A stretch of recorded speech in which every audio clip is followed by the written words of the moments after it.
باز من اومدم تا یه استخر طبیعی توی نقطه بکر رو بهتون معرفی کنم، پس با من باشید. سلام رفیق جان. برای اومدن به این لوکیشن زیبا اول از همه باید خودتو به دسول برسونی. ما بعد ظهر از دسول حرکت کردیم و یه ساعتی رانندگی کردیم تا رسیدیم به سردشت. یه 5 دقیقه از اونجا که رد شدید میرسید به یه جاده خاکی. جاده خاکیش هم بچا بد نیست، یعنی با سواری هم به راحتی میتونید برید. یه 10 دقیقه جاده خاکی رو رانندگی میکنید تا میرسید به روستای گردبیشه. اینجا پر از مزرعه‌های گندم، درخت‌های کنار و فوق‌العاده بکر و سرسبز برای کمپ کردن.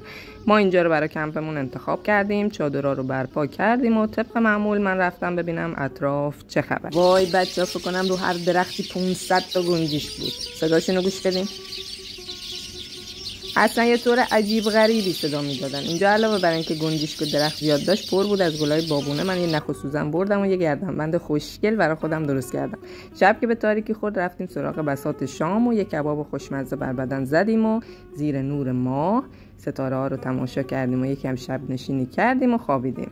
صبح کله سحر با طلوع خورشید گنجشکا هم بیدار شدن. یه سر و صدایی به پا کردن که دیگه ما هم همزمان با گنجشکا بیدار شدیم. رفتیم زیر این درختای دلبر، یه صبونه دک زدیم بر بدن و رفتیم برای آبتنی کردن. یه 4-5 دقیقه‌ای که پیاده روی کردیم رسیدیم به این لوکیشن زیبا که یه آب فوق العاده داشت برای شنا کردن.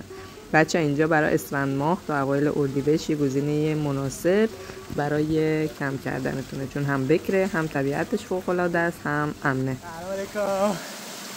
اولین شنای سال 404 انجام شد.